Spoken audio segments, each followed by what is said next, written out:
Jóvenes, muy buenos días, les sale el profesor Wilfredo y lo que vamos a trabajar el día de hoy es la Revolución Francesa, chicos. Un tema muy importante, no solamente por lo representativo que es con lo que respecta a los derechos universales del ser humano, sino con lo que representa en general la vida política y social de la libertad en general en el mundo. Vamos a hablar un poquito acerca de esta revolución. Fue el cambio político social más importante que se va a producir en Europa, pero a fines del siglo XVIII, donde se va a derrocar, ¿qué cosa? El antiguo régimen. Y el antiguo régimen es el absolutismo. Cuando hablamos del absolutismo, estamos hablando de que todo el poder recaía única y exclusivamente en la monarquía, en este caso el rey. ¿Para qué? Para instaurar, porque eso es lo que querían los franceses, instaurar un nuevo régimen liderado por la burguesía, que estaba apoyado obviamente por las masas populares y se va a convertir más adelante en la fuerza política dominante. Vamos a hablar cuáles son los detonantes, los principales detonantes que representan justamente esta revolución. Es la corriente del pensamiento ilustrado en el siglo XVIII, más que nada por Voltaire, Rousseau y Montesquieu, que sostenían que el conocimiento humano podía combatir qué cosa, la ignorancia, la superstición y la tiranía para construir un mundo mejor. Este pensamiento se expandió mediante reuniones realizadas pero en casa de gente adinerada en Francia y en toda Europa, en las que participaban principalmente intelectuales que hablaban sobre qué, filosofía, política y literatura. Además se leía mucho lo que es la enciclopedia. Profesor, la enciclopedia, explíqueme. Pues es un compendio de diferentes áreas, donde existen miles de artículos que contribuyeron al descrédito, obviamente, del sistema. ¿Ok, chicos? El mensaje principal justamente de estos ilustres era de que una sociedad culta que piensa por sí misma era la mejor manera de asegurar el fin del antiguo régimen, ¿ok? Y existían además diferentes principios basados en la razón, la igualdad y la libertad. Todo esto estaba presente no solo en los franceses, sino que se va a extender en toda Europa y además en sus diferentes colonias. Un ejemplo claro, por ejemplo, es lo que sucedió un 4 de julio de 1776, donde las 13 colonias norteamericanas logran finalmente su independencia. Para eso vamos a recordar y vamos a adentrarnos un poquito más ahora a lo que es Francia, porque Francia se encontraba bajo el dominio de una monarquía absolutista, como te estaba mencionando, donde el rey era Luis XVI y su reina era María Antonieta de Austria, que tuvieron un matrimonio en común para poder limar asperezas tanto entre Francia como la misma Austria. Vamos a hablar acerca de sus características. Características de Francia a fines del siglo XVIII. Primero que nada, el Estado se encontraba en una economía precaria, chicos. Los gastos militares y las malas cosechas crearon una grave situación social. Obviamente el pueblo pasaba hambre, pero la nobleza, como sin nada, seguía despilfarrando. Traducción, descontento total, pero del tercer estado. ¿Y qué es el tercer estado? El pueblo en general. Vamos a hablar acerca de su composición social. Como podemos visualizar acá, el primer estado estaba representado por la nobleza y la nobleza estaba representada por el rey, por los duques, por los condes, por los marqueses, etcétera. Ellos eran dueños de las tierras, no pagaban impuestos y además los campesinos trabajaban sus tierras y les pagaban obviamente tributos. El segundo estado está compuesto por quienes, por el clero, tampoco pagaban impuestos y además recibían diezmos. ¿Puedes creer? La décima parte de todo lo que ganaban, incluyendo sus cosechas. Y toda la educación francesa estaba en manos de quién? Del clero, chicos. Traducción, todo era para la nobleza y para el clero. ¿Y ellos qué parte de Francia representaban? Ellos representaban solamente el 3% de Francia. Ah, mira. Y ahora nos toca hablar, pues, ¿no? De la parte perjudicada. que es el 97% de Francia, que estaba representado por el tercer estado. Pero el tercer estado, cuando hablamos del pueblo, no solamente estamos hablando de personas ignorantes que se dedicaban a la agricultura, mercaderes, no. Estaban liderados principalmente, como parte intelectual, la burguesía. Y la burguesía estaba representada por ricos comerciantes, banqueros, además de profesionales liberales como los médicos, abogados, artesanos y pequeños comerciantes. Un poquito más abajo, dentro del tercer estado, estamos hablando también, pero que sí también pertenecían los campesinos libres, los pequeños propietarios, los arrendatarios y los jornaleros.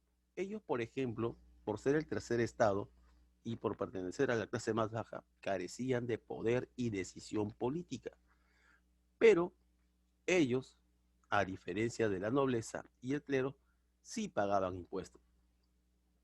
Bueno, pues el tercer estado necesitaba un cambio total, un estado centralizado que protegiera o impulsara sus actividades económicas, tal como sí ocurría en Inglaterra, ¿ok?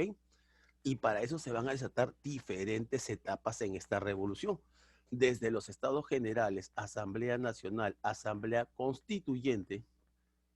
Cuando llega el rey, deja de tener el poder absoluto y se crea una nueva constitución, Asamblea Legislativa, Convención Nacional, Directorio, cuando ya el mismo Napoleón ingresa a formar parte de la vida política, social y militar de Francia y en la etapa del consulado. Y finalmente, cuando Napoleón Bonaparte es coronado emperador de Francia. Pero vamos por partes. Vamos a hablar primero que existían muchas molestias. Perfecto. Entonces, ¿qué es lo que pensó el rey Luis XVI? Luis XVI va a convocar a estados generales en mayo de 1789. ¿Qué pasaba? Lo que más se discutía era el pago de impuestos en sí. ¿Por qué los que tenían más, digamos, poder económico no pagaban? Y sin embargo despilfarraban el sueldo, o perdón, el dinero. ¿Y por qué la clase más dominada, la clase más pobre, sí tenía que hacerlo? Entonces, el rey Luis XVI va a generar esto, los estados generales. Y se van a reunir diferentes diputados, tanto de la nobleza, el clero y el pueblo. Esta reunión va a abarcar alrededor de 1.200 diputados, donde un poco más de la mitad representaba el tercer estado. Ellos pedían igualdad y además que el cobro de impuestos sea para todos. Pero ocurrió una gran negativa. Dijeron, vamos a votar, ok, y votaron, pero ellos querían el voto por cabeza. Cuando hablan el voto por cabeza, significa que cada uno de ellos tenía el valor de un voto y por lo tanto ellos tenían la hegemonía y por lo tanto se iba a cumplir sus deseos, que era en beneficio de la sociedad, principalmente del tercer estado. Pero gracias a la gran idea, ¿no?, que tuvo tanto Luis XVI como su ministro Necker, dijeron que se iba a realizar, está bien, votemos, pero voto por estamento. Profe, ¿y voto por estamento qué significa? Que es el voto de acuerdo al estado en la que tú te encontrabas. Cabe decir, cada estado tenía un voto. La nobleza valía un voto, el clero valía un voto y el tercer estado también tenía el derecho a un voto. Profesor, pero si el tercer estado era la mayoría, obviamente no le iba a convenir, porque la nobleza y el clero siempre iban a votar 2 contra 1 en contra del tercer estado y el tercer estado nunca iba a ser beneficiado y por lo tanto iba a continuar de la misma manera y iba a seguir pagando mucho más impuestos. Y así fue, chicos. Y así fue, eso fue lo que sucedió. Tanto es así que los representantes, diputados del tercer estado se van a retirar y van a desconocer los estados generales y van a formar su propia Asamblea Nacional. Asamblea Nacional, en junio de 1789. El tercer estado, una vez que se retira de los estados generales, va a recibir el apoyo de una parte del clero y además de la nobleza. Y su primera medida va a ser proclamar la Declaración de los Derechos del Hombre y del Ciudadano. Pero lo van a realizar, profesor, en cualquier lugar, no, porque recuerden que ellos ya habían sido retirados del espacio que representaba los estados generales. Y ellos se fueron a un lugar donde realizaron el juramento del juego de la pelota, donde se comprometieron a no separarse hasta darle una constitución a Francia. Y así fue, se volvieron a reunir en lo que se llama o llamamos la Asamblea Nacional Constituyente, que va a durar de 1789 a 1791. Cuando hablamos de Asamblea Nacional Constituyente, es obviamente la creación de una constitución que determine la libertad y la legalidad del ciudadano como ser independiente, con todos los derechos, y vistos al igual con todas las de la ley, tanto con el primer estado, el segundo estado y el tercer estado. Pero eso no le va a gustar al rey Luis XVI y por lo tanto va a despedir a su ministro, al ministro Necker, que algo había hecho por la economía y por la estabilidad social en Francia con los ciudadanos del tercer estado. Y es así como una multitud va a asaltar y va a destruir la Bastilla. ¿La Bastilla qué cosa es? La Bastilla es una especie de penal, pero que no había muchos presos y que la mayoría de los presos eran presos políticos. Es entonces como van a tomar la fortaleza de la Bastilla un 14 de julio de 1789, pero cosa curiosa, y nunca te debes olvidar, la verdadera o el estallido en general de lo que representa la Revolución Francesa para todos es un 14 de julio de 1789. No te vayas a olvidar. Es justamente con la toma de la Bastilla, con la toma de la fortaleza de la Bastilla, donde realmente comienza la verdadera Revolución Francesa. ¿Ok?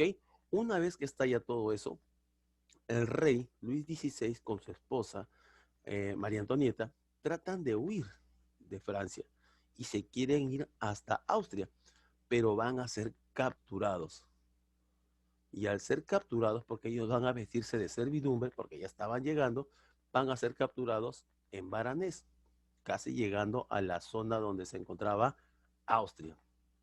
Y bueno, van a ser llevados nuevamente a su palacio para que permanecieran en ese lugar todavía con sus privilegios, pero ya no con el dominio en general. Y es por eso que un 3 de septiembre de 1791 se va a aprobar ya la primera constitución de Francia. Y aquí es donde se va a instaurar la monarquía constitucional, pero que de todas maneras se iba a mantener a Luis XVI como rey de Francia. Iba a ser rey, pero no necesariamente iba a gobernar. Entonces, después de esto ya vendría lo que es la etapa de la convención y de la asamblea legislativa, que acá te menciono. Cuando hablamos de la asamblea legislativa, 1791 a 1792. Recuerda que Luis XVI y María Antonieta de Austria se encontraban presos prácticamente en su propio palacio y se determinó algo muy práctico. Vamos a crear nuestra propia asamblea legislativa.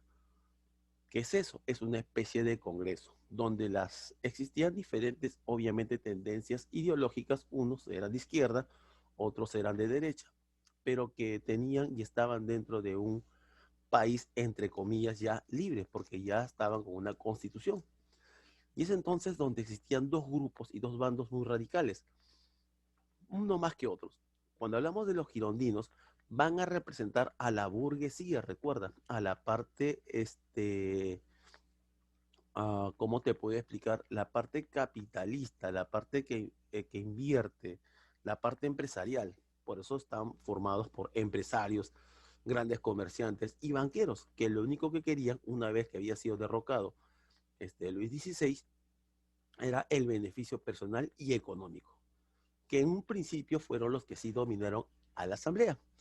Y ya más adelante sería, que es la contraparte, los jacobinos. Estos sí eran mucho más radicales, la gran mayoría eran pues de tendencias ideológicas muy marcadas, muy de izquierdas. Si estabas a favor mío, estabas en mi contra. Y el personaje que va a liderar justamente a los jacobinos va a ser Maximilian Robespierre, o como tenemos acá, Maximiliano Robespierre, donde finalmente estaban conformados los jacobinos por profesionales, artesanos, etcétera. Pero en el caso de los profesionales estamos hablando nosotros pues de pensadores, de ideólogos, políticos natos en sí. Y como es en el caso de Maximiliano Robespierre o Maximiliano Robespierre, va a ocurrir la época del terror, donde se va a trabajar y se va a justiciar a muchas personas que están en contra de los jacobinos a través de la guillotina. Y más adelante, obviamente, él también sería justiciado de la misma manera. Bueno, una vez que terminó este tipo de organización, va a venir la etapa de la convención, porque todos estaban en un momento donde había caos dentro de la democracia, había muertes dentro de una sociedad entre comillas calmada. Y va a llegar, como te estaba mencionando, la etapa de la convención. Pero eso ya lo determinaremos y lo trabajaremos en un siguiente capítulo. Espero que haya sido de tu agrado, hayas entendido y bueno, pues nos encontramos en el siguiente capítulo.